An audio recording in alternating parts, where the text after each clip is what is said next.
Bonjour, moi c'est Jean-Pierre Likondi, la colonne vertébrale, le chairman de Likondi Prod. Et aujourd'hui, nous allons suivre le 31e jour de la délivrance dans le mariage avec le commandant du temple, le pasteur François Mutombo. Voici l'homme dans la délivrance dans le mariage. Aujourd'hui, c'est le 31e jour. Bien-aimés, je voulais vous assurer qu'on tend vers la fin de cet enseignement. Il nous reste quelques jours pour terminer cet enseignement sur la délivrance dans le mariage avec le pasteur François Mutombo. Voici l'homme. Alors, je vous invite à vous abonner massivement et à parler de Likondi Prod à vos proches. Vous n'êtes pas encore abonné, s'il vous plaît, abonnez-vous et activez la cloche de notification pour ne jamais rater d'autres numéros. Restez scotchés sur Likondi Prod et on se retrouve juste après. Bonsoir tout le monde, soyez bénis. Telema batangele biso Bible.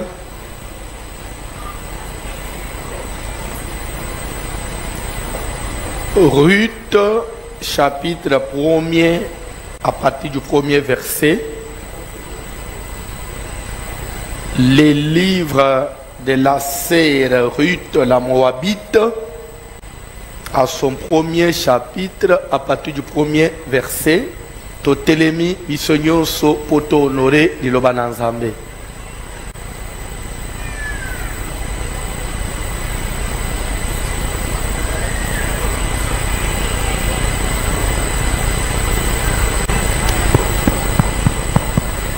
Jésus. Ruth chapitre 1er, à partir du premier verset, nous lisons au nom de Jésus-Christ de Nazareth. Amen. Du temps de juge, Na eleko ya basambisi, il y eut une famine dans le pays. ezalaka na nzala moko ekotaki na mboka.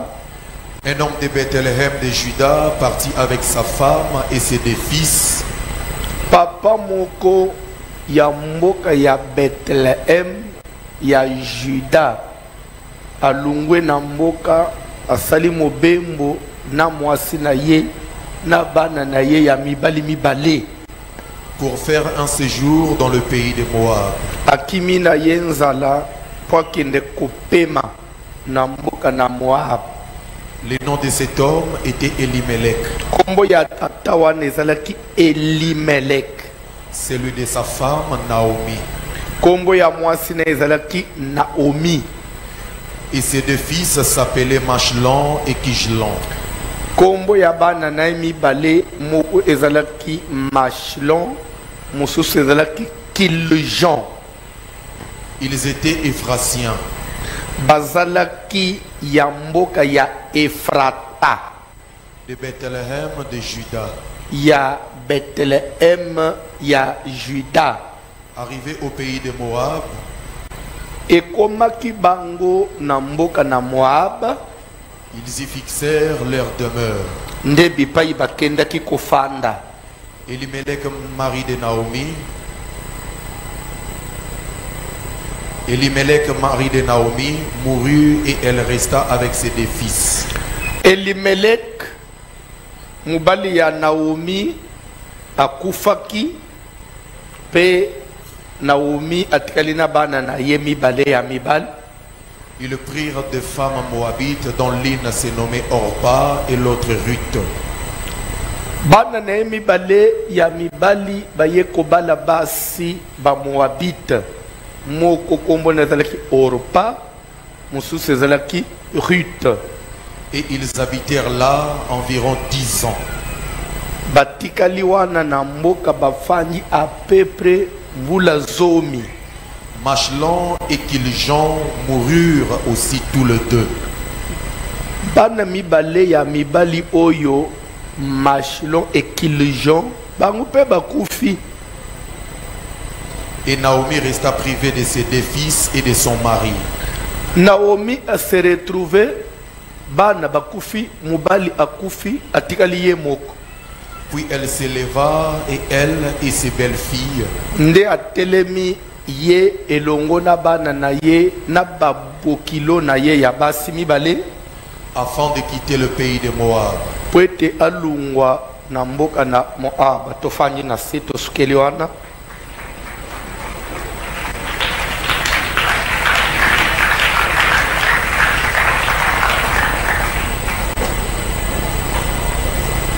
Opesa ngai matoi, s'il vous plaît. Nazolinga na poser question. Est-ce que dans la salle,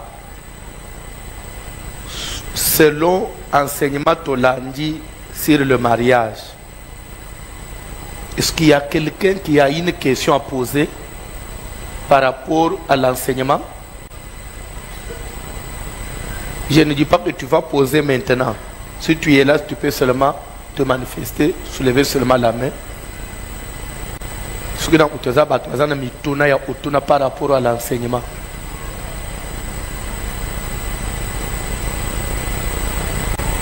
Une, deux, trois, quatre. Ok. Que Dieu vous bénisse. Je vous demanderai d'être là demain avant, dès qu'on commence. On va commencer par des questions, après on entre dans la prédication. Pour aujourd'hui, l'heure est déjà presque avancée. Avec, on voulait déranger en rebelle. Amen. Au bon, ça me tourne bien lobby. Tozali na dernière partie, il y a service en abyss aussi la samedi na 14h. Awa, l'assemblée nationale surtout Ozala, ambiance ya Osakanate. On dirait fête des Juifs. Ndo omona yo okangami na ndako o lere na lingi na bima nde papa ayena pigeon o nalambela ye o pigeon bazoya nanguka samedi na 14h suki ya kindoke nde pele na bandi olambela ye le journée leki kozala pena mobali akomi chihumbishilo oyebi chihumbishilo mibali musuba oma chihumbishilo oyebi chihumbishilo te elingo le bani pardon elingo le bani no to yebi ça veut dire quoi chihumbishilo la esini donc chihumbishilo ce n'est pas vraiment empêchement mais akomi on dirait libaku mubali omi on dirait libaku. Au nom de Jésus. Landa Matei, partie na bisia sukezolo bela sur les influences spirituelles. Entre parenthèses, pour mettre diabolique, satanique dans le mariage. Parce que spirituel, là, nous voyons plus côté Satan. Landa très bien. Nathalie Sakio Lobike, libala comme tel, c'est pas quelque chose qui est mauvaise. Qu'on ne te trompe pas. Libala les âmes abêtées.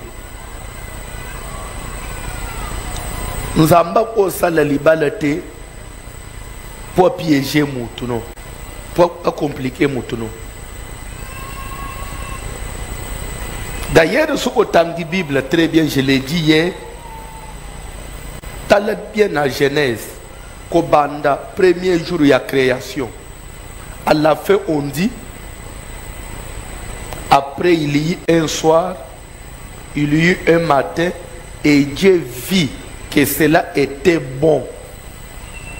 Et ce fut le premier jour. Deuxième jour aussi, et Dieu vit que cela était bon. Ce fut le deuxième jour. Troisième jour, Dieu vit que cela était bon. Ce fut le troisième jour. Mais jour Nzambe, azo que la moissina mobile, il les bénit. À la fin, Bible dit et Dieu vit que cela était très bon. Donc depuis tous les jours, cela était bon. Mais après le mariage, cela devient très bon.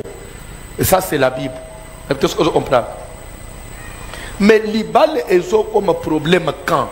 Toi est comme un problème quand. Le diable, Oyazali, ennemi, opposant, il y a tout ce qui est bien.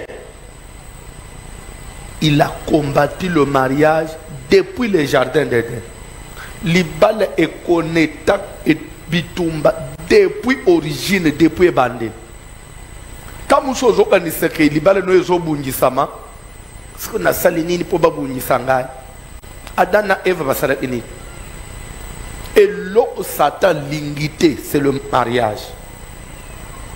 Ce que même au mythe libyen, vous allez être célibataire. Vous allez pas combattre pour choses en anglais l'autre. Vous allez pas combattre pour choses en anglais. Et ça même n'a pas fille moussous. Au balai inanouté, vous allez vivre na vie à Mobolo, vous allez kanga mozolo ngula bazé mi pamba pamba. Au continue mariage, au continue pour ma maternité. C'est-à-dire que bitumba oye yaka pasko bali.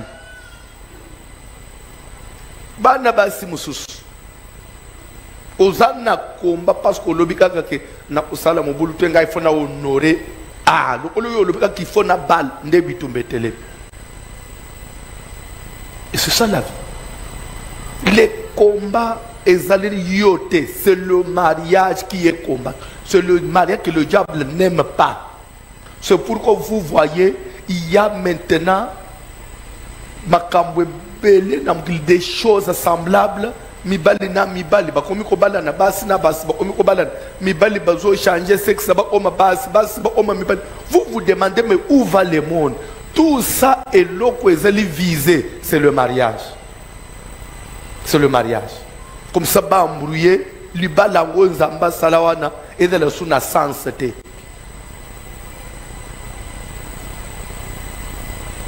Amen. Pona lokola Satan talbi batumusu bazo bala parce que ere mokwaza ana besoin ya bota lokola fana za la perte na mwana na bota na mwana na bala kaka pona zo mwana. Le diable va plus loin. Aujourd'hui où je vous parle, la médecine vient de mettre sur le marché l'utérus artificiel.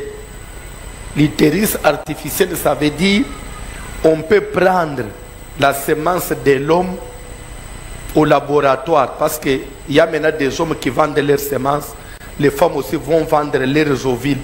On prend la semence de l'homme au labo, on prend l'ovule de la femme au labo, on les féconde. Dès que fécondation salami, bâtit la machine utérus. Machine wana ezali conçue ndenge moko utérus ya mwasi ezalaka. Mwana bandi ko développer pendant 9 mois. Ndenga sala analebu mwa mama. Ça se fait maintenant na machine pe machine wana eza transparent. Okoya utalibo chaque mois oya utala mwana no ndenga zokola. Utali ozombi. Deuxième mois oya utali. 9 mois après mwana koki bafungoli bakati mutolu ba pesi yo. OK na mwana na ndako. Maintenant ça s'est fait. Soko talibilo onyonso et le onine bazo bondis. Comme si cela ne suffisait pas, maintenant babandi osala batu ba robot artificiel. Robot artificiel c'est-à-dire que ya mwasi azali ya mobali azali, c'est-à-dire que soki osombiye ozo yako, c'est-à-dire que okoko kamataka loboko nayo otie bazui empreinte no ba proclamer na caractère nayo ndenge yo linga ndenge yo rezona esili batiki bo omiko vivre na ye pe aza lambelanga ya lambelio chelanga mai na douche chelo mai na douche. Vous vivez bozo solo la bozo sala nyons mais l'air moko so qui charge na ye elinge sila ozongisi na charge na courant à charger à zongi muto normal bozo vanda na ye ozo coucher na ye, vous faites tout. Vous pouvez voyager avec lui mais il faut au charger à ye kaka. Nyonso Satan a envisagé ni kaka libala bozo bala po bobota soto sali mutu azo kufa pété et ils vont plus loin okokipe kosenga elongia okufela papa okufela ndeko tellement olinga ndeko na mingi tu prends la photo ya ndeko opesi basaleli robo wana ndenge nde ono azalaki na voix na ye okozwa même ba cassette ne ba tie ndenga loba bazongisele bino ye na famille bo ofeli nde otesko boza na ye. Ça c'est le diable. Comme ça pour nous ulungula souci ya papa na biso ye wana. Au nom de Jésus. Lera mu ona mitunaka. Mundela zoka nisake biloko nyonso zo salon. E kokoma tina suka. Yesu ayete. Batikeleka mukila enene ngazo enawa. En train de saboter musala nzambasala. Et c'est pour vous dire que Jésus n'est plus loin. Jésus n'est plus loin. Toi qui fais des projets, il y a ndenge yeba apeke mukolo musuto olala kakaboy organiser que tokola mukandenge tola mukaka na ba 1h du matin mwana maya ye ba oya kokende ba oya papa otikala batikala okoya na église au dimanche na tongo vanda zela a modérateur na ba yembi kem ozotal yango pasteur azo akoya te modérateur yango lelo nini yango nzambe na ngai prière eza te bake osambela place mosusu ti 13h toza te yo mo otelemi na baningo okutana na bango ozobenga telefone na biso mpe ezosone a vide lero bandi osonga na nzela nde omoni na Facebook baproclamation on vient de constater dans le monde entier une disparition en tout cas massive de quelques personnes, mais la plupart ce sont des chrétiens, les gens qui avaient l'habitude de fréquenter les églises dans le monde entier, ils ont disparu.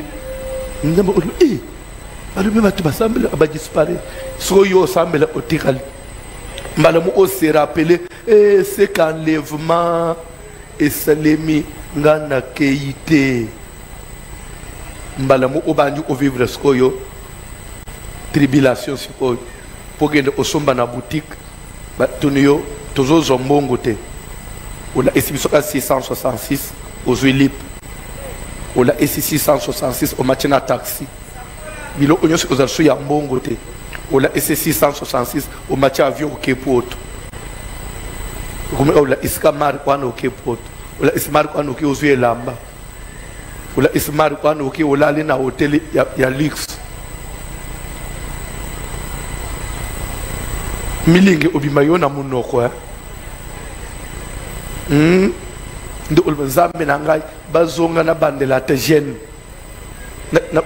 na bandela ta église bisoto sutoke okosituka yebaka yango ozolia ozomela ozolala ozolamuka kobosana te.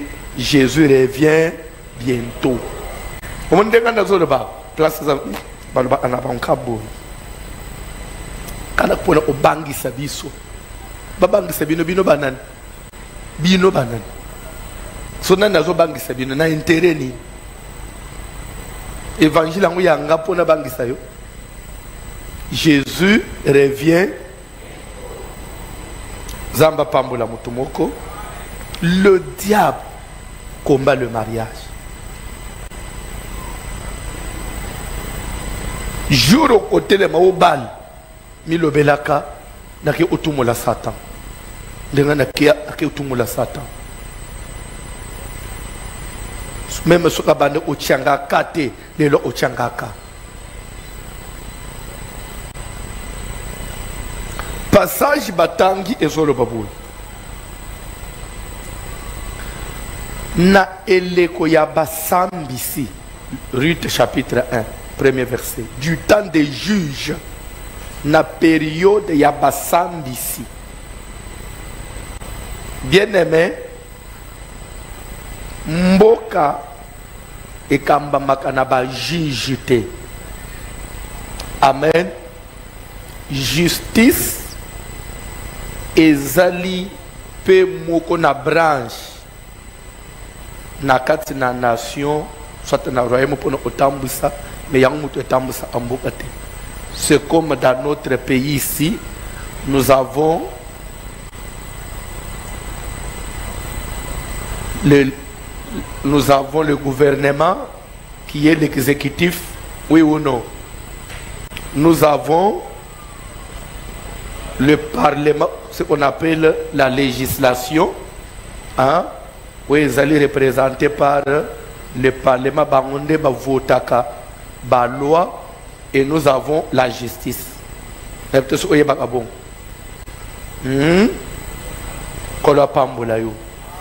dans l'époque où dans la Bible, on dit que Israël, il n'y avait ni gouvernement, ni législation, mais il n'y avait que les juges. C'est-à-dire, c'est une période de crise. C'est une période où il y a la balance en l'air. Il y a normalité. Raison pour laquelle le Colombo est au Kambamana juge, nous avons même famine. Nous allons au Makasi Kotaki. Et dit papa mo ukombonaye Elimelech, il ne pouvait pas supporter Akima Kimboka. Amen. Et ça la moment ya ko souhaité teto ya aux exemples te. Oyolanda quand même ba maman musubalobaka, les femmes qui aiment prêcher balobaka, ils ne vont pas moi ça te bongo Déborah. Mais tant que la Bible au monde, Déborah a existé dans la période à l'époque des juges, et la période de crise. Et ça moment il y a bien été. C'est un temps où Dieu n'est pas en Israël. Et même ce que Déborah existait dans l'époque des juges, Déborah n'avait jamais prêché. Déborah n'était jamais entré au temple. Déborah, on dit, même sur le temple, on dit, Déborah juge en Israël. Et Déborah jugeait les gens dehors sous les palmiers. C'est le rôle que Déborah joue. On dit du temps des juges, à l'époque de la crise, il y eut une famine. Nous allons casser au en Israël. Un homme de Bethléem, de Juda, c'est-à-dire Elimelech était de quelle tribu? Il était de la tribu de Juda. Amen. Na Bethléem. Quand on dit il était Éphrasien, ça veut dire quoi? Il était Éphrasien, c'est-à-dire habitant ya Ephrata. Parce qu'on dit Bethléem Ephrata. Bethléem Ephrata. Est-ce que vous comprenez, hein? Les habitants maintenant, il y a Ephrata, on les appelait les Éphrasiens. Nani a yebi susu un Éphrasien de la Bible ou à Salakombo que tu connais. Pardon? Pardon? Je n'ai pas bien suivi. Ah, mais où qui me sont devenus? Boaz. Oui. Samba Pambulayo. C'est exact ce qu'il dit. Samba Pambulayo. Elkana. Papa ya Samuel. Bible Pézo Elkana était aussi de Frata. Il était de Bethléem. Il était de la tribu de Juda. Donc pour dire que le prophète Samuel était de quelle tribu? Pardon? Juda. D'accord, quelque chose? D'accord, quelque chose? Maintenant, leur bâtiment a qu'un coindre David. David était de quelle tribu?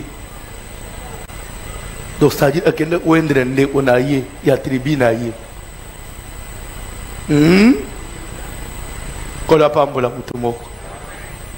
que tu as avancé. Un homme de Bethléem, de Juda, nommé Elimelech. Tanti nous olal. Yom tozo bouger. Tika olala. Olala mabe. Salawu. Bah j'ai à ma paix l'église lero. Moi fraîcheur wana et peso moi pungi. Kola pambula yo.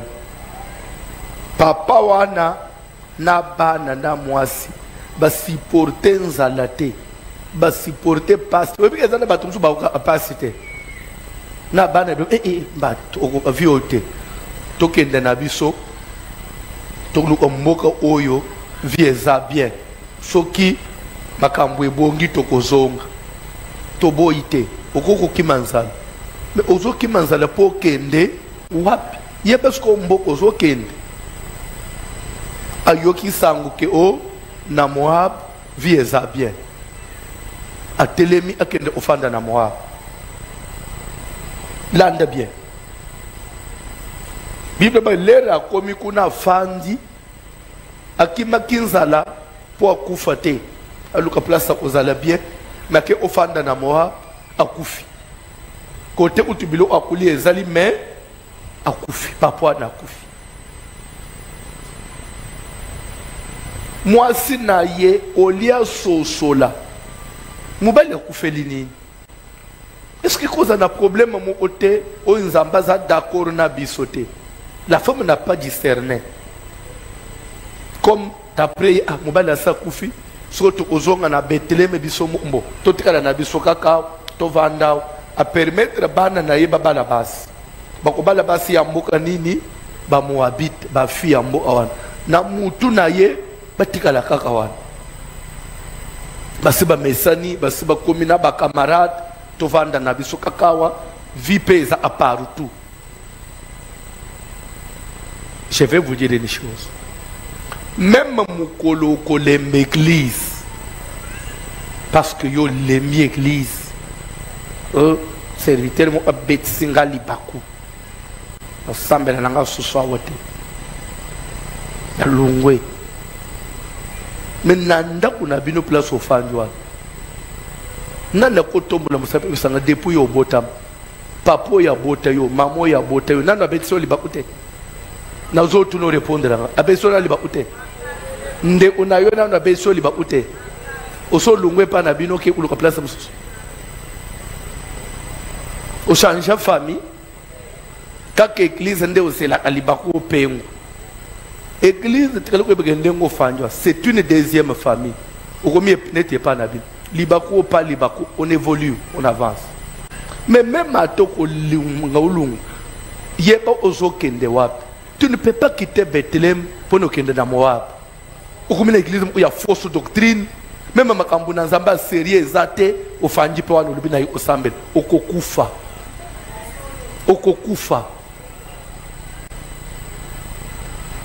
le on a monnaie qui na Facebook je crois c'était en 2024 papa mo otozala ina yao papa biso ba tuto bengana ye l'église te papa za ina basi mibale moi sina ya mukolo après abaleki moi simu ya mwana muke.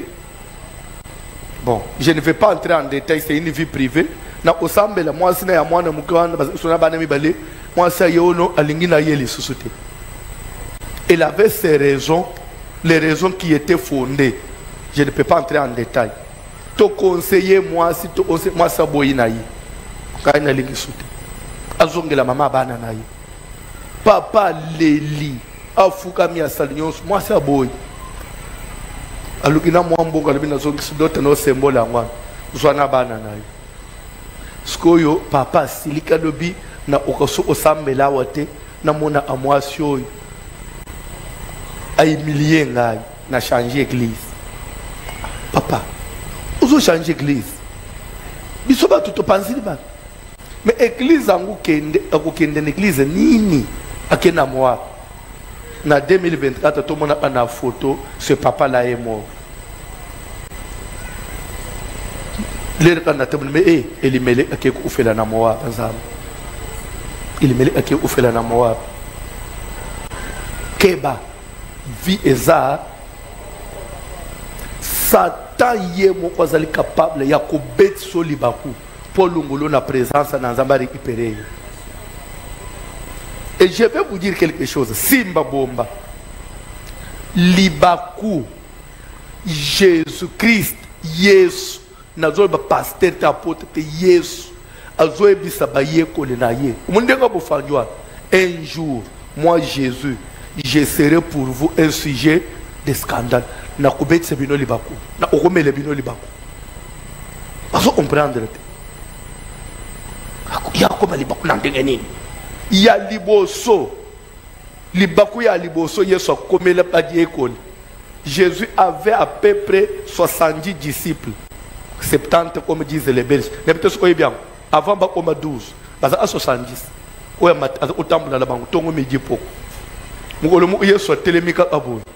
si vous ne mangez pas de ma chair et vous ne buvez pas de mon sang, vous ne pouvez pas être sauvés.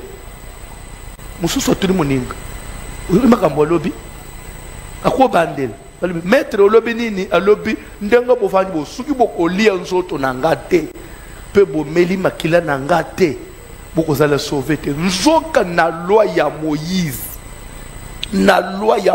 na Bible loi ezoloba ke muto akoki kolia nzoto ya mutu musunya mutu te akomela makila mutu te. So Yesu azo il faut bolia nzoto na ngai bomela par rapport na liloba na Nzambe. Non. Omuni makamuna ebisakio. Ate mutu angwa sala a miracle.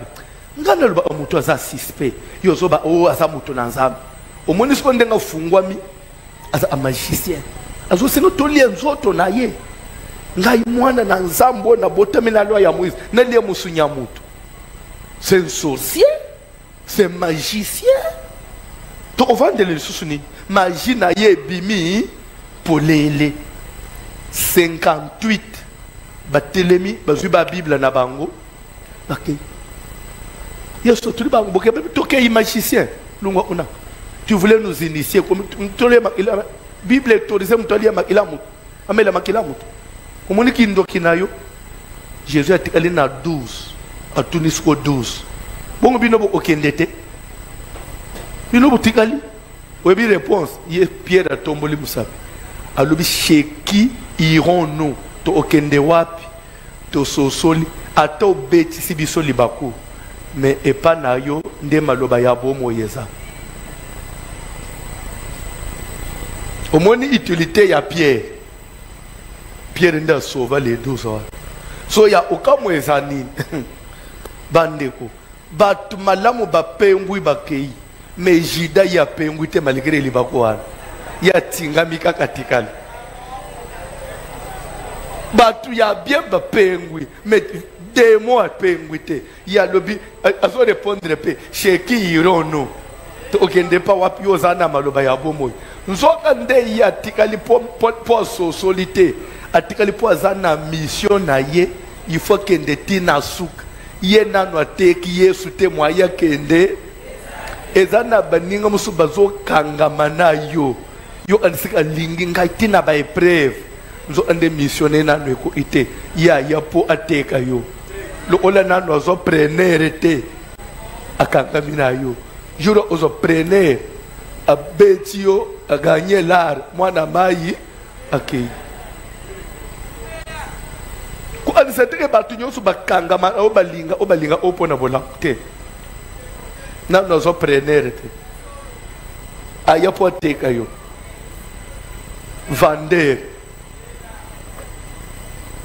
aza commissionnaire à Lukaka ba preneur au nom de Jésus. Mais peut-être que tu as avancé. Jésus a tiré là combien? 12. Comme si cela ne suffisait pas. Ayebi sur 12 ans, je serai encore un sujet de scandale pour vous. Yo linga ozala bas. Biso tu es tout big. Comme si comme le biso sujet de scandale. Jour jusqu'au bachaye maboko. Bakangi Yesu babandi ko beta Yesu bakati bilamba bazobenda mandefu makile zobi. Les disciples n'ont pas pu supporter. Mais il nous disait qu'il était fils de Dieu. Ako bele la te peleto ya ba anjite parce que nyoko la yeboy pour buza bango ezawapi surtout les rebatie ne kulus abanji kolela babi azaki na yemutu bana mai basale nini Même Pierre a la kaki ke batu nyonso bakoki kwanga na yo sauf moi. Asaleki moi nzunzu ya soni azolanda na sim. Lere bakomika na portail ya lupango. Balingi ba otaboy. Nzo ande sécurité waze ina porta ze ya mwasi. Kandi ngato appelle ba sécurité ba sin église. Mwasi pe ya mukuse ya mukeka. Lere ka batu bazo ota Pierre ngado a télévision yo télémanano. Yo na munu njo za ya batwa. Yo na français courant hein? Yo français courant d'engezolo. Pierre tellement ça femme tu me cherches misère na lingala hein ozolu kelanga problème ou lingala kufa. Est-ce que moi je peux être de cet homme là? Moi ça le biato wangani tala utuna koloba na yo kota na yo kaka allez ici aleki tellement il na hiver malili makasi akuti na lupango ba cheki ba makoni ba bazo yetola bazo le anana Jésus Yesu bakenda iko na po basambisa ye pa ye abata mata na moto azo tala ndinga bazo enana Jésus akomika kawana musole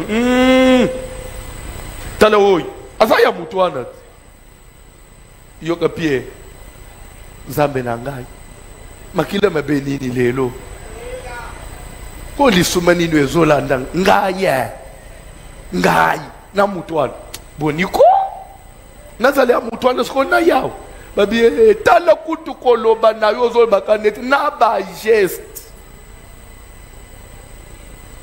na momaka bazoba na ba geste soso pe leli kokoliko Yesu na baliko bazoli kanana ye abwaki ka amis na ya ye na ya Pierre etalan Pierre se rappelé na wanga ni Yesu akokite maya miso etangiye abimili banda mbangu na kolela akekomi kangela na ndako abandi ko se repentir.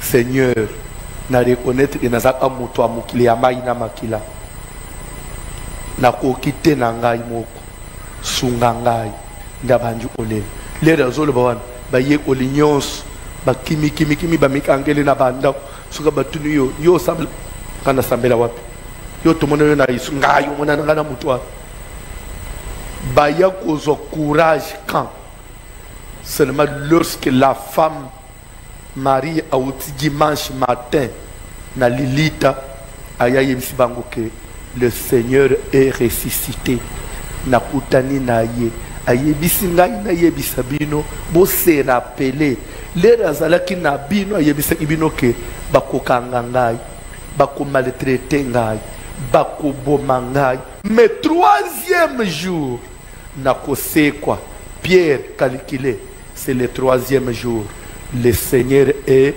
ressuscité na tawana mbalamo Pierre abimi mbango non ngana njimité abimi mbango vitesse akende na Lilita akende hotel. Alléluia alléluia na place wan nde ba mama apôtre na ba mama prophétesse bakanga makanasi na verset wan omoni lera se kwaki na mibali na basi banani bamona ke bato aliboso so aboso ba biso to teyete biso batu to mona so to kende na profondeur. Est-ce que basi bamona ki na ndengeni Maria ye et vous savez que na moment il y a insécurité makasi il y a des endroits où on peut laisser passer une femme mais pas un homme parce que on recherchait les hommes parce que tous les disciples de Jésus étaient des hommes. On ne pouvait pas laisser un homme à côté d'un cimetière. Mais maman na lekani neti atalaya za mwasi. Ce que mobali ba dinga batika kende oyiba nsoto. Mais lera maman na lekana pusani pembeni atalabo. Na musika moni Lilita polele. Apusani pembeni. Lilita za polele. Atala pembeni. Elle va voir quelqu'un vêtu de blanc, d'un habit éclatant et la maison gale. Moutouana Tounié, femme, pourquoi cherches-tu celui qui est vivant parmi les morts? Papa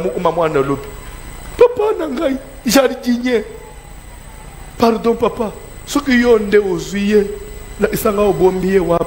Na kota na kolona biso ba chiakia. Nzo ande muto azo jardinier, vieux jardinier. Nzo ande Jésus. Au moins pourquoi na banga côté ya ba mama. Yo confondre l'air mo Jésus, l'air mo jardinier. Jour mususo ko bimiselanga jardinier na oyeba ndengani. Tala na confusion ba mère basala.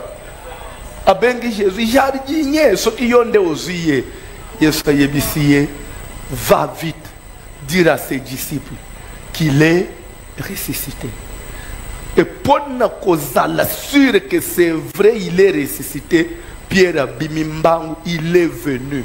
Ti a commis place à Talina Mousseka Monelita pour le Ngaïfona Yeb, Aya Kota Tina Kati. Et l'eau nine ce qui s'est que Yesu a seko, l'air à Koti Nakati, à Kuti, ba elamba obalinga ki Yesu na mutu ya kolunga au lieu pesa de kwei na désordre ba plier yango ande ngo plier essuie me bien po bomba wana ba che côté ya mutu ba bande nyonso elinga ye na nzoto ba plier ba arranger ba che propre de Pierre bino ce que c'est que ba yibie ya ko yib ba ku bimise lamba ba plier na propre boy na ba bande ba che na ordre boy o monike nzamba za nzambe ya ordre yo utubilamba na yo na valise za obenda akabo yo benda akabo metala otina lilita nzamba classe propre lera ba olobo bazolo soki tokena nda kasika unanda unabino totala na carte roba na yo tokuta mususu ejembela boy mususu ekweya boy mbetu te oreye ekweya na se bantu mususu baparate bu uzali koloka pone désordre chaussette mo pesa na acha sapato mususu eza na se ya mbetu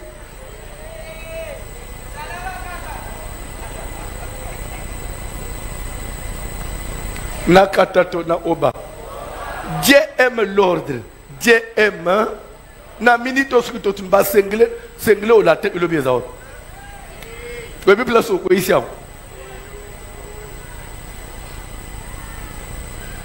ozo seka mais tala na routine na limite ba plier ba tia propre. Dieu aime la propreté. Yo to endo no na lol pour que o chebilo na lol le désordre yo kendete même ba ange ba yibi o na lol te akende o che désordre randa wa Yesu kuna to koma to zo luka na kopo Yesu amelela o na zo ba place na tika ki angote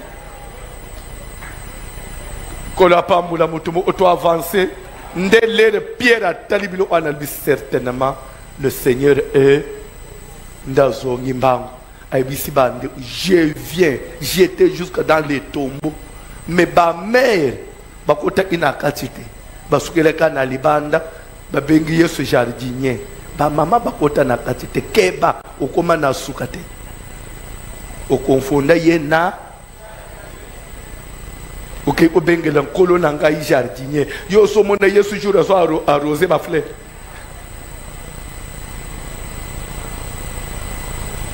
nakatatonako le scandale. Le Seigneur peut devenir un sujet de scandale. Pour dire que le scandale à l'église, ça peut venir de n'importe qui. Mais un vrai enfant de Dieu a pengwakate. A Sakrochak.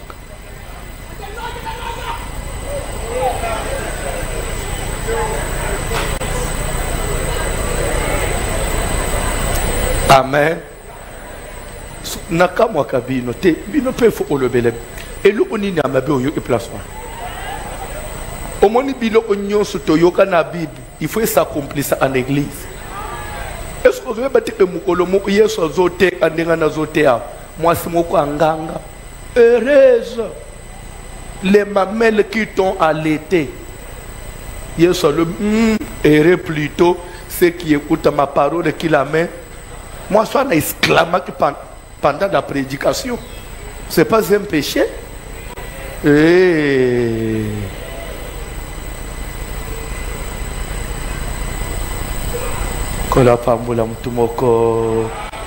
Est-ce qu'on peut avancer? Keba Elimelech a Kiminzala a Kofanda Wapi na Moab. Je voudrais qu'on découvre c'est quoi Moab. Deuxième verset, je crois que ça pourra être le dernier. Deutéronome chapitre 23e, tobandi na premier verset. Deutéronome 23, à partir du premier verset. Ndenga na yina batu baya en église baza na Bible te ndenga na yina bino te no zotela ngwa na sepela ana yote sans Bible.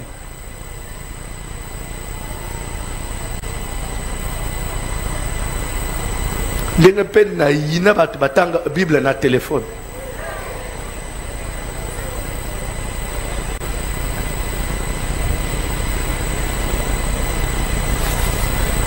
Nakata to nakoba. Omonika ndengo funguli Bible na téléphone rotal. Sikoyo chéri na yo atindeli yo tu me manques. Omonika moi message va tu me manques. Na minute ozala na nzambe to okomi de concentré.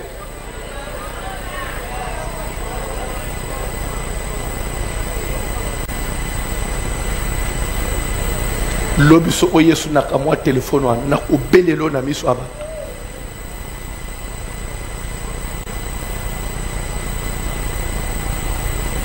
Tanga parole du Seigneur na siliki.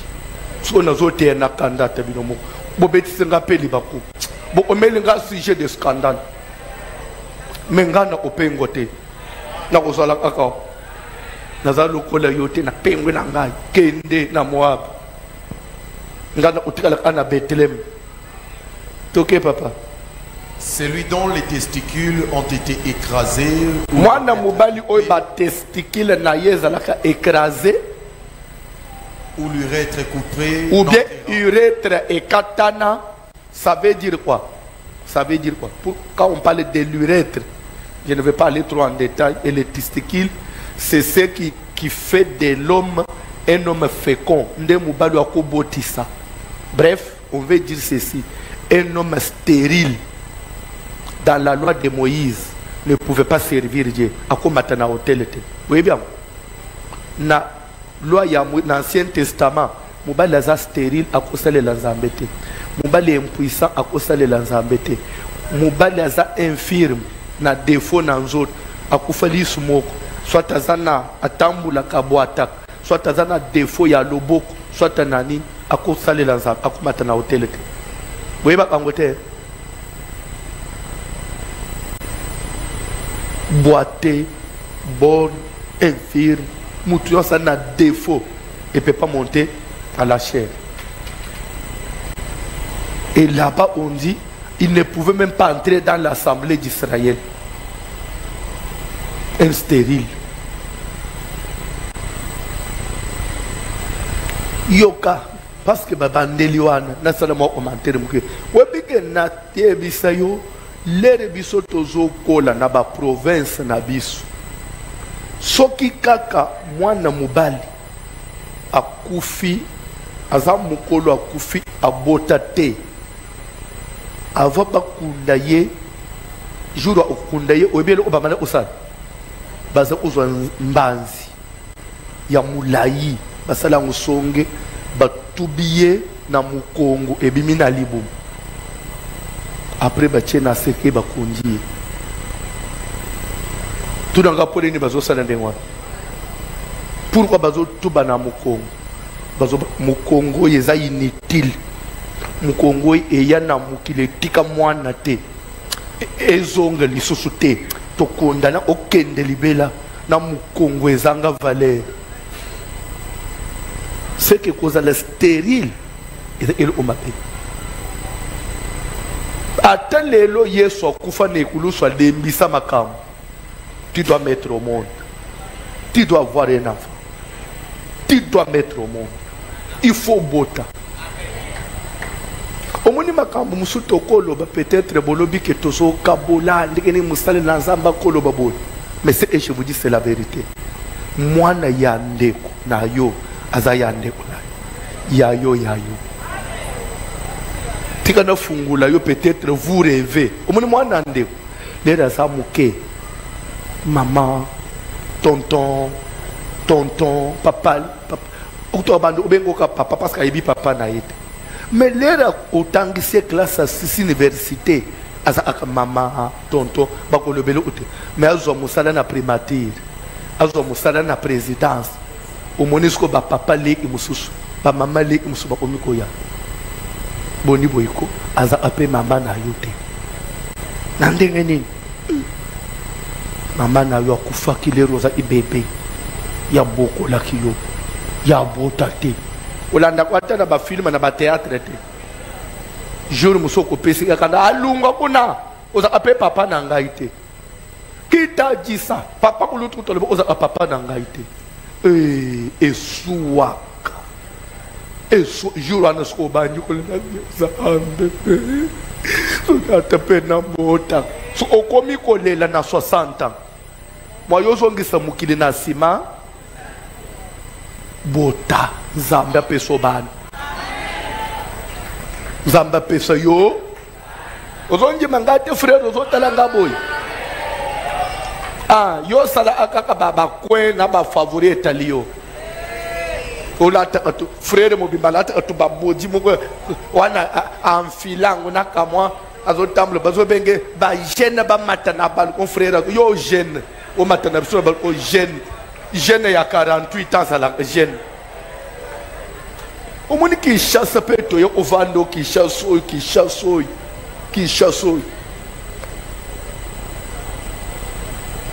Ba jeune ba matana deuxième balcon, ba jeune yo na biso na escalier ozo wele le peuple place na ban. Ba no ozo le bango place okobota bango. 48 ans na mboka. Oza na mwana ya âge nini? Il y avait 9 ans.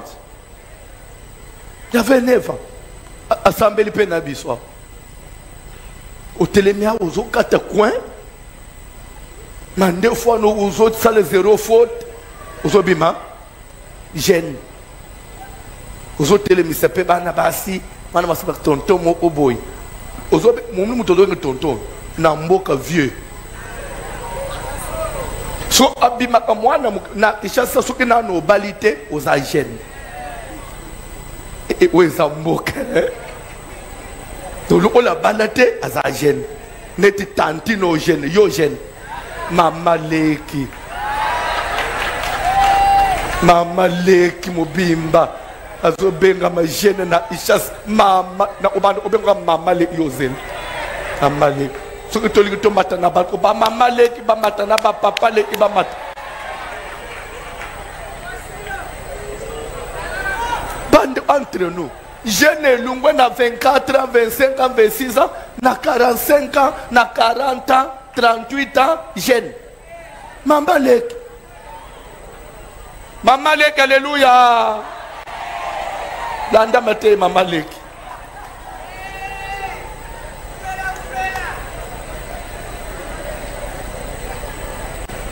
Tonton Dieu merci, alléluia. T'as le tonton Dieu merci, amen.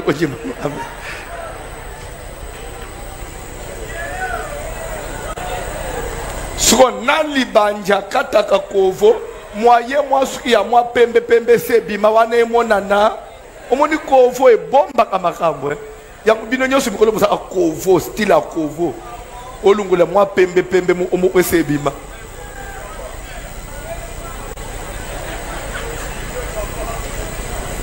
keba na bato ba ataka kovo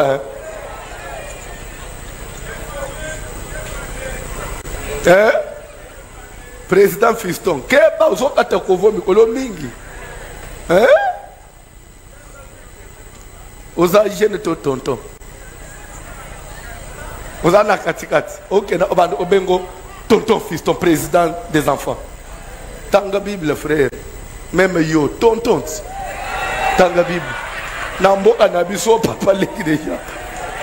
Tanga parole du Seigneur tika ba aventure tonton. C'est lui dont les testicules.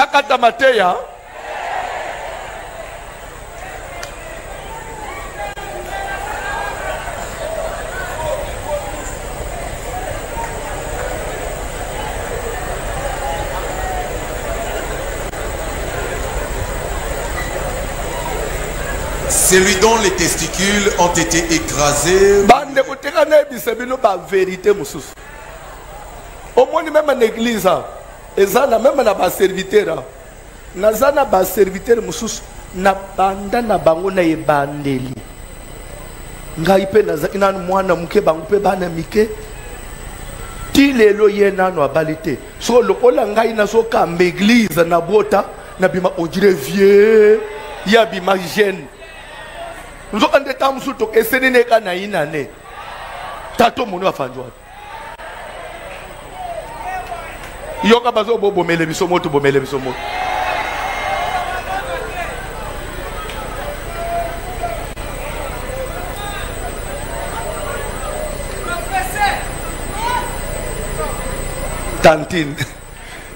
Tantine Sylvie, alléluia. Il faut au balo bota moana. Ya yo. Atamoko kaka. Au nom de Jésus. Okokota na mabele samwana te. Yoka. Na lingi to banda ko sakelongo na yo.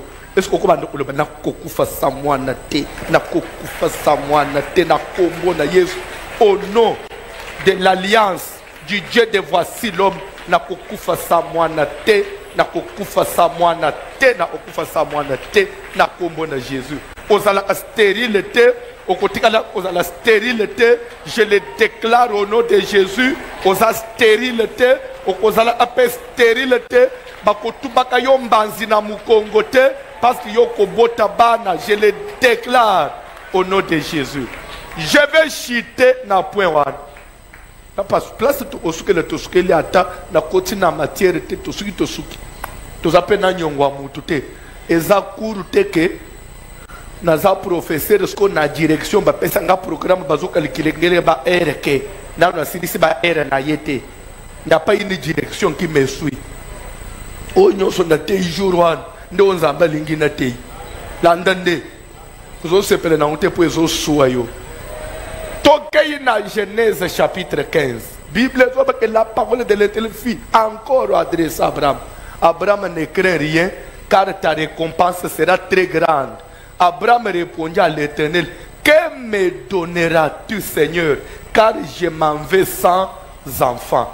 Et Eliezer de Damas, celui qui sera mon héritier, celui qui est né dans ma maison. Tala Abraham a commis kozo mwana musala oya botama kola nanda kunaye a commis kocheke celui qui sera mon héritier parce que ngana botite au lieu nzamba yebise il n'y a pas de problème, il peut être ton héritier. Si jamais ce n'est pas lui qui sera ton héritier, seulement celui qui sortira de tes âmes. Ça c'est Dieu. Nzamba lobi mwana ya ndeko ozala héritier na yote mwana ya kobokola mwana wa adopta akozala héritier kako ya kobima na michopu na yo. Je déclare na michopu na yo bana bakobima. Je déclare tu n'es pas stérile okokufa te sa mwana. Soit qu'il même carte ya molili ya famille babeta ki yango que yo kufa sa mwana au nom du Dieu de mon alliance. Nazo détruire carte wana ezika et tumbama. Que la grâce du Seigneur, que Dieu dépose les enfants dans tes entrailles. Okobota ma passe. Okobota ma triplé. Pe okolandisa ane mwana pour récupérer retard. Ndimelanga simba bomba okokufa sa mwana te. Soki même na normal ekosimba te atana mabo otokosimbisa. Tokosimbisa atana mabo o papa. Parce que pour votre information, un homme de Dieu peut même monter. Il y a montage pour Nzamba Azolukum. Tanga verset 2, 3 pour aujourd'hui. Il est temps. Celui qui est issu d'une union illicite n'entrera point dans l'assemblée de l'Éternel. Moi oya botama na inceste. Akokota na lisanga ya bana na Nzambe te. Stérile akokota te. pe mwana botama na inceste. C'est-à-dire que papa na maman baza na ba lien de parenté. Sonde yo botami. Na loi ya Moïse, tu n'as pas droit au servir Nzambe au côté pe na lisanga ba na Nzambe te. Eh, tokei papa. Même sa 10e génération. Qui non na 10e génération. Nde loko etrahisaki. Na tangu bana na Israël ba telemi ba yebisi Samuel. Yebisa Nzambe pese biso roi. Lokole bikolo nyonso ya mukile baza ana roi. Normalement d'après la prophétie de Jacob, roi il fallait bima na tribu ni, il fallait bima na tribu de Juda. Parce que Jacob les raison pambo le Juda na Genèse 49 ayebisa qui est et tu recevras les hommages de tes frères et le sceptre royal ne s'éloignera. Quand on dit sceptre, c'est-à-dire bâton du pouvoir des commandements, ne s'éloignera pas de Juda jusqu'à ce que viennent les Shiloh. C'est-à-dire que pouvoir bakambi bokonzi ezaki na tribu de Juda. Mais Israël ba telemi ba omi ko sala pression, Nzamba pese biso roi, Nzamba pese biso roi. Les Nzamba calculer moyen roi bi na tribu de Juda ezate. Pourquoi? Parce que tribu de Juda jusqu'à là ba utaki na inceste. Juda akbimaka na Tamar, mwasi ya bana na ye. C'est de l'inceste. Ndabota aba mapasa wana. Nde baya obota Juda. Nde Nzamba talobi me bazo sala pression na pesa bangu roi na opesa ndenge nini. Nde Nzamba ke kozo roi Saül na tribu de Benjamin. Ou c'est une tribu prévue pour nous roi. Et c'est pour au moins Saül aye obomisi sabango. Ake ko bebis alliance ya bakabaonite abomisi bana na Israël. Keba kosenga Nzambe elo na motema moto moto. Onje uzoli osalisa Nzambe na makasi pesaka ta musu ta nango nano ekokite okoye kozwa Saül na place ya David. Nzokande etikale ipeka ka moisin bakoma na 10e génération mais bango babandi makelele nde Nzamba pesi Saül. Après David yaye qui était de la 10e génération nde Nzambe a boté le pouvoir et pas ya Saül elongwe na tribu de Benjamin et zonge na tribu de Juda tilelo et qui offande libela parce qu'il fallait atteindre la 10e génération pour lier il y a inceste salanine et ça les pire. Il y a d'autres choses Nzambe moya peso ezate ezana singa moko etikali muke katan na bas jeune na ba ofrande nyonso salawan ezika zika etikali ka muke katan yo bandi pression na kopengwa so Nzamba salite na okende keba okoye kolie biloko wa moto pamba ozika munoko tikebele bakitisa na seba serviro na sani kodala ape motema moto mingi te na vie to avancer bozozo hein dans une seule prédication bozozo ba connaissance c'est belle hein to avancer. L'Ammonite et les Moabites n'entreront point. Balobinini, l'Ammonite et les Moabites n'entreront point dans l'assemblée de l'Éternel. Nous avons Ruth azayambo anini Moabite. Ruth a quoi qui kokota nambo en Israël. Parce que ça Moabite. Pourquoi a kokota te? Tanga Bible. Même à la 10e génération et à perpétuité. Bango eza même basa la 10e génération te. Bango même ataba omi na 10e génération bakokota kakate. Seko na seko bakokota kakate. Pona nini? 1. Parce qu'ils ne sont pas venus au-devant de vous avec du pain et de l'eau. Yoka, jour bana na Israël babima na Égypte, bazoya na désert. Nzo ande Moabite na Ammonite. Est-ce que bike basa bande oyabana na Israël? Na ndenge nini? Ammonite na Moabite atabaza bana ya inceste, baza bana ya Lot. Lot akobenga Abraham papa kulutu. Nzo ande Abraham nde koko ya bana na Israël. Donc baza famille moko muto kolisa Lot papa koko ya Bamonite eza Abraham. Abraham nde koko ya bana na Israël. Lere Bamonite ba uke bana na Israël bazo bima na Égypte na passe batamboli 40 jours. Dieu attendait. Amona ta Bamonite balobi bato bazo ya na baza bande onabis. Bazo atelipa na mai bakende oyamba bango na nzela. Me basale angote. Bakipa kinde wana te. Nzamba bombeli bango infraction. Les bonnes œuvres.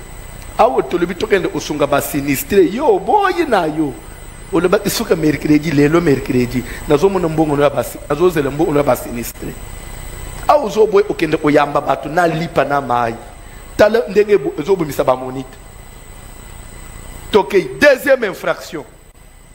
Et parce qu'ils ont fait venir contre toi à prix d'argent Balaam yoka soki oyebite batu babengaka Balaam aya komodire libota na Israël na désert, c'était Balak, roi de Moab. Moab zanani bakoko ya Ruth bana ya libumu moko na Abraham. Est-ce que bangunde fallait ba ende kuluka Balaam modire Israël? Parce que Israël a zante kona bango. Il fallait te bikolo mususu ebungisi Israël, mais yo Moabite était na monite. Bangunde ba kende ko benga Balaam, ba futi Balaam mbongo, viens maudire ce peuple. Est-ce que toi monite tu peux combattre Israël? Est-ce que toi Moabite tu peux combattre Israël? Je suis venu vous dire une chose. Keba, au moment na église ndenga tozala, tokoma bana ya tata moko, on ne peut pas se combattre.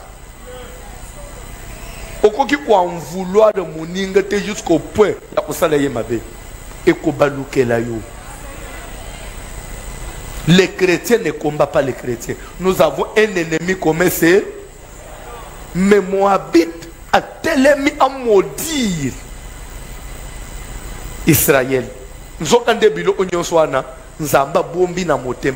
Bande nzamba bombela abatu makambo na motem. Et il y a mis ça tout parce que Baouti n'a inceste. Ça fait 3 infractions. Maintenant, malgré Biloko Nyonso Oy, Elimelech, à cause de Yanzala, Elimelech ozokende ofanda na mboka nini. Et ok na Moab, Moab ya modisa bakoko na yo. Elimelech, Moab aluka Balaam contre bin. Moab ya apese bino mai na lipate. Moab bauti na inceste. Nde place Elimelech azokende ofanda. Pas seulement que ofanda, bana ya Elimelech il faut babala na Moab. Ezana famille babala kate. Parce que yebi musisa na bangote. Obi kote bauti te. Au moins même na prière boy, on s'entraîne na prière. Dieu peut te dire que na famille wana. Mais ebele abatu bazaka vekle. Mobali ana zabagu na ngai. Cette femme là elle est très jolie. Le kole yo lela beauté, le loto suki wapi. Kamata beauté chana nzungu lambalia. Lambalia. Omoni ndengo suki. Omoni ndengo suki. Il a fallu Kishilona mashiloba mitun. Kilijona mashiloba mitun. Tokobala wapi? Moab. Que dit la loi? Moabita ko sangana na binote. C'est comme ça que Babali basi a Moabite. Bible dit babete 10 ans. Il y a stérilité sans moine. Moine nini balinga babota na Moabite. Basala mélange wan. Après moi, au matin que contre la Bethléem, Dieu a bloqué les entrailles. Je vais vous scandaliser et ça va vous faire mal, mais je parle comme prophète. Je peux dire ça. Je sais que l'église a de l'âge pour que je dise ça. Vous allez supporter? Vous êtes prêts à... Vous allez supporter? Vous voulez que je dise ça? Naloba likambo na lingi naloba. Ekopengu sayote. Papa, vous acceptez que je dise ça? Soit qu'il n'a lobby en coupé na kati prière. Pour un scandale. Je vais vous dire quelque chose. Il y a certains couples en église. Bakoya, boko sambe la tibo betina shit. Nzamba kopé sa bango banate. Parce que Dieu attend que va se séparer. Na simaba kende obot. De peur que machilon abota na rite la Moabite. Mateye pe esili totelemi likolo.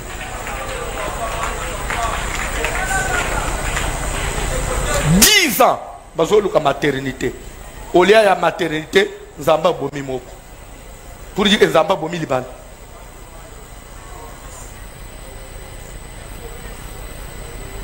Que ça ne soit pas le cas pour toi.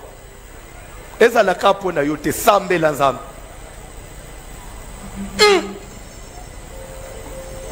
Voici l'homme. Oh, Matthieu nini le sous-sol.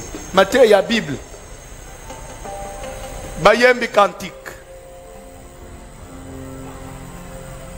Kayembi cantique. Tokoko balobi. Les influences diaboliques.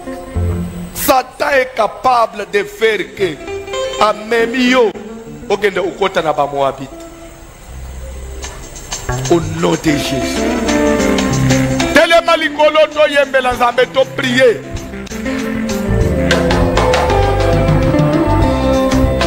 C'est malalo boko. C'est malalo boko. Jésus c'est malalo boko. C'est malalo boko. Jésus c'est malalo boko.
Ozana besoin au prier.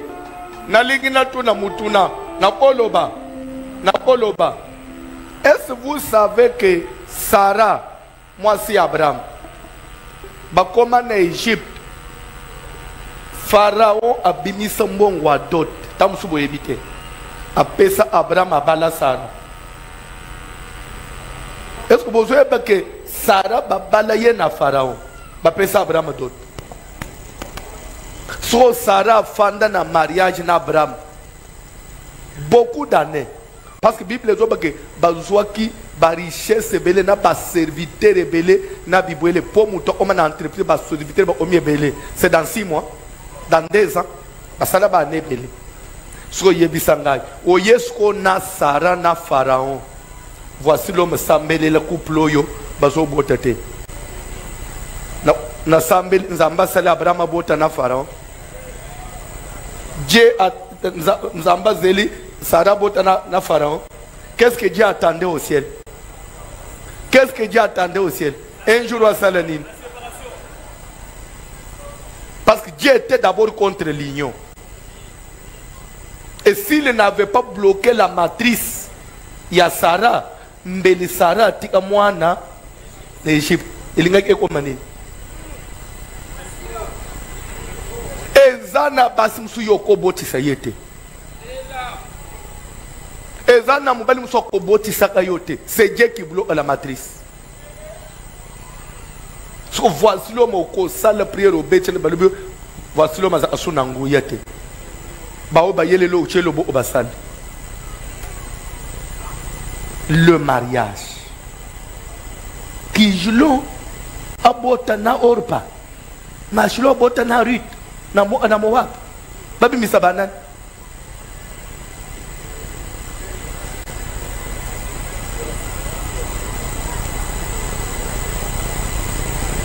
Que cela ne soit pas ton cas. Feu! Ozo sale prière. Influence diabolique. N'ayebite moulili nini eza derrière mon mariage. N'ayebite carte nini famille nangai babeta. Famille mabe. Lobana famille nanga famille mabe. Bandeko makambo yebisibineza ibele nalikambo mariage. Ah famille. N'ayebisaki bande on a butu. Prenons l'exemple de Michal, la fille de Saül. Elle était sorcière. La fille a aimé David. En tout cas, Nandenga ya normal papa, bolingo normal. David il a aimé Michal. Bango mi balé aucun microbe, oui ou non. Bolingo na bango sincère. Mais papa Bokilo, papa ya Michal. Yé na simawana lobi, je lui donnerai ma fille pour qu'elle soit un piège. Michal nazo otelibala kanisi babalisie, nzo ande pona papa na ye ezali piège pour zonzela oboma Saoul. Abouma David. David qui n'a fait aucun mal. Papa zozela nanzela libalo na oboma mobali wa. Moi si pe na mobali ba yebi elo oteki. Famille na biso bazana simao bazo monter makam. Mais t'as la conséquence na. So i famille bazad complice bazo bongisa yo. Un jour David yazobin. Michal a lobby comme cousine na zobina boy.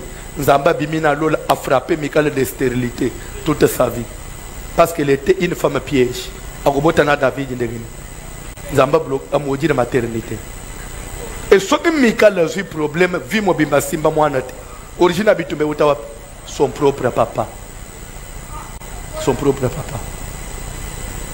Famille bazala sima ya bitumba na yote. Tozo bakis Rachel a son problème. Rachel na Jacob. Bangumi balé. Il y a fait un problème, mais influence ya famille. Papa de moutoua ya akamati yaya a passé na place ya lek. Il a compliqué la relation. Quand nous disons il n'y a pas famille ni nos autres famille a pouvoir ma casse. Bako qui ko influencer, ko déjouer, pe ko brouiller carte. La famille, le banano la famille.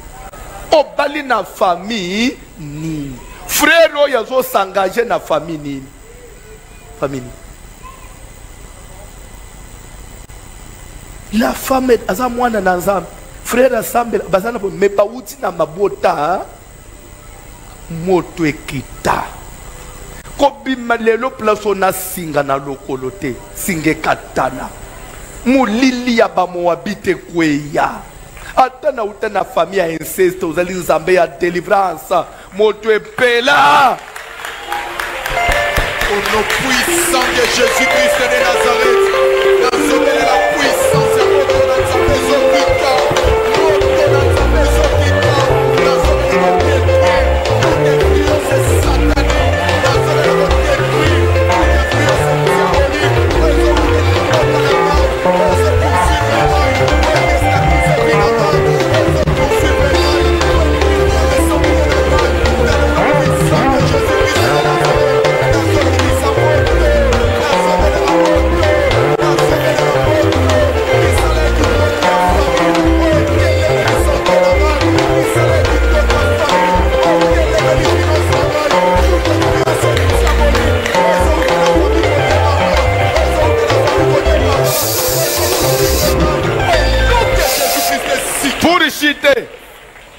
on va se retrouver la nuit. La nuit, nous prions très bien. Hein? On commence la prière à quelle heure? Jusqu'à quelle heure? Pas de blague la nuit. Landa. Landa. J'attendais que Moutoumoko tunangai. Mais papa, ce qu'on dengenini, ritango moabite, à kende ko balasko boaz, babotasko ye moabite, à koti suna, betele mendengenini babali boaz. J'attendais que tunanga mutunawa. Maman, Rita kota na batilema na loyenge, landa malobarita zobi miselibosa Naomi. Quand elle a pris conscience d'une mauvaise racine, elle a d'abord fait la prière du renoncement. Elle a renoncé à ses racines. Elle a renoncé à ses dieux. Après, Yébissi Naomi, j'ai compris. Je voudrais que ton Dieu devienne mon Dieu. Que ton pays devienne mon pays. Que ta nation devienne ma nation. Bipayi yo kozalanga na kozal. Soko kufi na kufi obiki na biki. O lié na lié. O lalinzala na lalinzala. Malheur à moi, s'il m'arrivait un jour même à je renonce à mes racines, je vais avec toi. Et je vais vous dire une chose. Cette femme-là, Moubali Nayo, à cause de la peine à la famille, ma bongo. Est-ce qu'à cause de conscience et à niveau il y a rite, à renoncer à la famille, à comprendre à Katabalié Nyos. Moubali Azala, ce que l'on simba mouké na famille n'angaïté. Au monusque échec au yayo. Tu ne peux pas comparer ton cas à Ruth. T'as la moindre moisson de décision. Quand elle a compris les mauvaises racines, et Orpe qui a fait les pas en arrière, à Kendawar.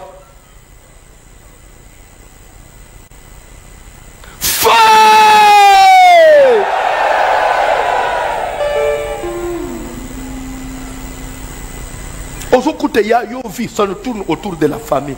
Moi, si elle ne tourne autour de sa famille, Moubali ne tourne autour de sa famille. Beaucoup long ndengeni. Beaucoup long ndengeni.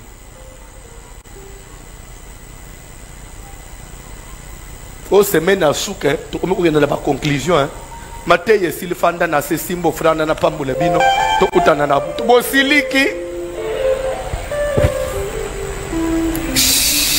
Yoka. Et ça n'a pas parti belé enseignement. Na sola qui n'a pas serviteur samedi. On a côté à l'église na mariage, ba parti musus. Na côté ka ba serviteur. Ce que na panzangwa. Ma bala nyonso ezana fièvre. Et ça lini. Et panzan. Mais ba parti wa neza ba vérité à Bible. Est-ce que je peux te bénir? Je peux prier pour une personne. Une Ruth, la Moabite, qui peut prendre conscience de son enveloppe. Une offrande de $100. J'ai besoin même d'une personne, 2 personnes, 3 personnes, $100.